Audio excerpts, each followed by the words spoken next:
different denominators. If the denominators do not match, we need to find the least common denominator, which we can shorten it as LCD, or we can write it out.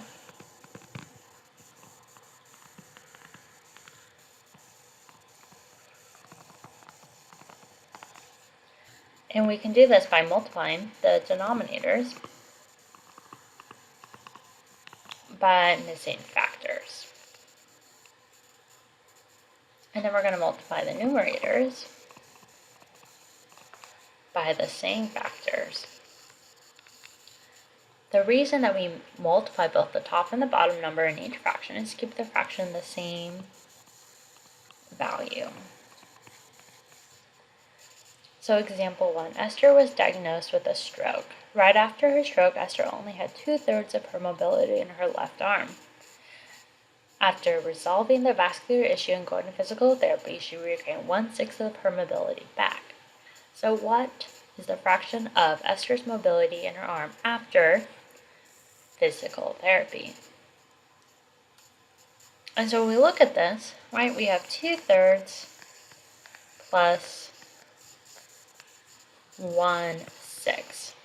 And we know we can't add those together because we're not adding the same thing, right? They're not the same value, right? If you had a pizza, right, and it was cut up in thirds, and you had another pizza cut up in 6, you can't add 2/3 of a pizza plus 1/6 of a pizza just like that. We would have to make it the same. And so we're going to go about this by doing what we kind of said above.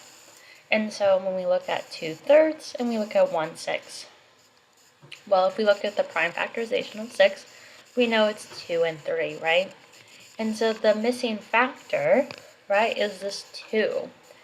And we would then multiply, right, this 2/3 by this 2 in order to get to our common denominator of 6, right? And so we can look at this and put 2 over 2.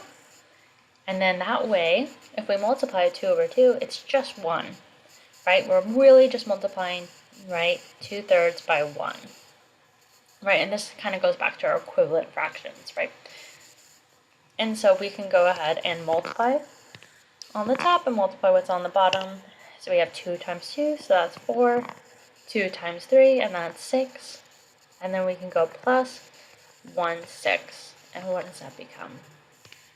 Well, we have 4 plus 1, so that's 5, and then on the bottom we have 6, right? And so we have 5/6 of her mobilities back. Let's go ahead and look at the next example. Example 2, solve for the following. We have 5/6 plus 3/8. And so we have 6 and 8 as our denominators, and we need this to have the same number underneath. So another way we can do this, besides prime factorization, is we can do multiples. And multiples will tell us our least common multiple between these two that they share, and that will become our least common denominator. So let's go ahead and do that. So we have 6, 12, 18, 24, 30, and 36. Let's do 8 now. We have 8, 16, 24, 32, and 40. And so we can see between these two numbers, 24 is going to be our least common denominator, right? It's the number that they share between the two. So let's go ahead and calculate for our least common denominator and to get there. So if we have 5/6 plus 3/8, what do we need to get from 6 to 24? Like, what can we multiply, right? And so we can multiply 4 over 4. We do 4 over 4 because this just means we're multiplying 5/6 by 1, right? And then 3 over 8. Well, we can multiply this by 3 over 3, and this will get us to 24. And here's the cool thing to also see. So if we go from 1, 2, 3, 4. So if you notice, it's the fourth one, which is what we use here, right? And then for the 8, 1, 2, and 3.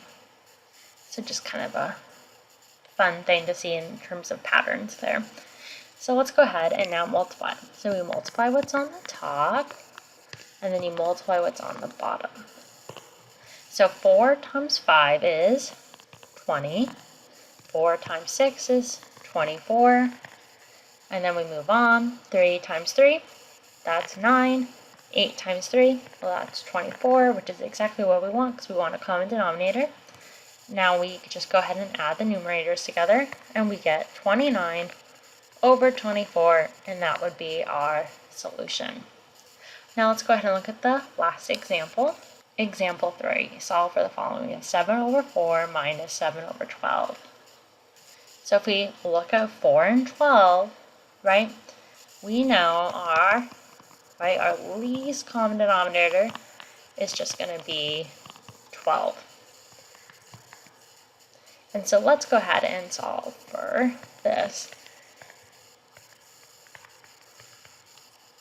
So we don't need to do anything to the second fraction, but we can just go ahead and multiply this first one by 3 over 3 to get us to a common denominator 12. 3 times 7 is 21 over 12, and then we go minus 7 over 12. So we have 21 minus 7, and we get 14. And then our denominator is going to be 12, right? We just keep the denominator. Now 14 over 12, let's reduce this further. So this becomes, as we divide both the top and bottom by 2, so we get 7 over 6, and that would be our solution.